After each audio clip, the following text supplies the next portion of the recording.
Hey guys, Jordan here. In this video, I'm going to be giving my thoughts on the DJI Mini 3 Pro, so let's get into it.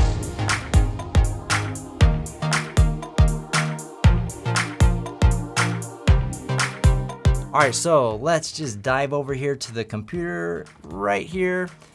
And as you can see, here it is, the DJI Mini 3 Pro. And I'll be honest, I pre-ordered this right when it came out. And I got the extended range batteries, especially, and the controller with the built-in display. In my opinion, this might be my favorite go-to daily drone because honestly, I love the form factor of the Mini 2. It's got great range, great quality for daytime, and I think this one is just gonna be even better. And it has sensors, and you know, the biggest reason why I like the smaller form factor is that the image quality is great regardless of what drone you're getting these days. You know, you're splitting hairs unless you're doing low light. Then the Air 2S and the Mavic 3 or even the Mavic 2 Pro are all great options. You want a bigger sensor for that, but for shooting during the day, that you know, low light isn't typically an issue. But one thing that is, as a real estate photographer, are neighbors that come out and say, hey, what are you doing flying this drone above my house? And having a smaller form factor drone that's gonna eliminate a lot of those conversations that you have, because the drone is so quiet, it's so light, and it doesn't attract all those nosy neighbors trying to figure out what the heck you're doing in front of their house. So anyways, let's get back over here to the DJI Mini Pro. Let me take a look at the learn more. So as I said, I already pre-ordered it, and I honestly, I have pretty much every single DJI drone known to man. I've gotten rid of all my Phantoms and stuff, but this one, to me, it feels like a smaller version of the Air 2, right? It has this, I think it's probably the same sensor. I'm not exactly sure, but it just feels like it.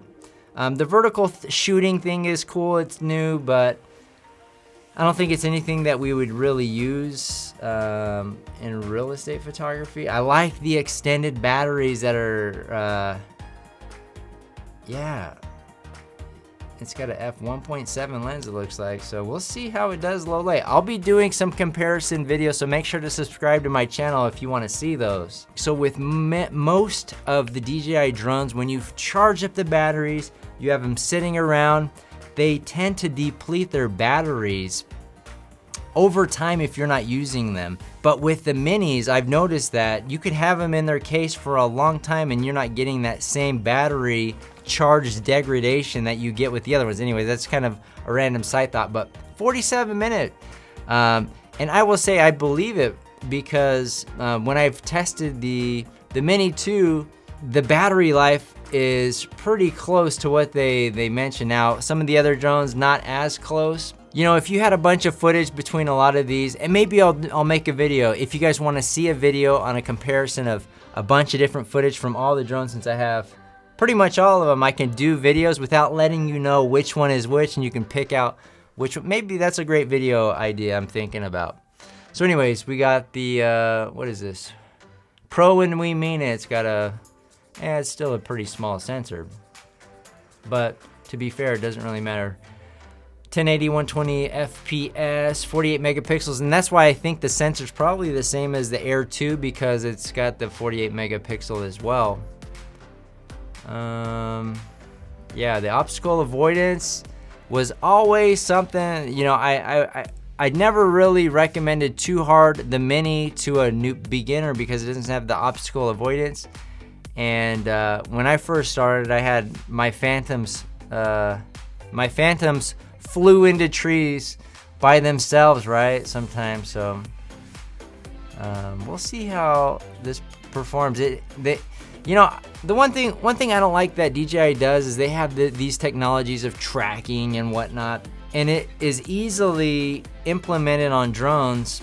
You know, it's not like these things have too much difference. It's a software thing, right? So I don't know why they kind of limit some of their functionality for certain drones just so that you pay more. But it seems like this one, they included quite a few of those features like the active track and whatnot. You got panoramas, nothing new. Quick transfer. Yeah, this right here, this controller.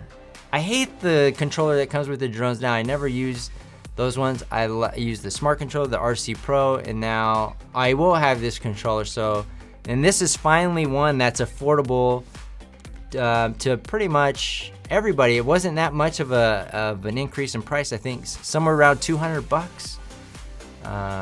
Comes with ND filters. Man, I love the form factor of this thing. Yeah, the DJI RC. So we'll see how it performs.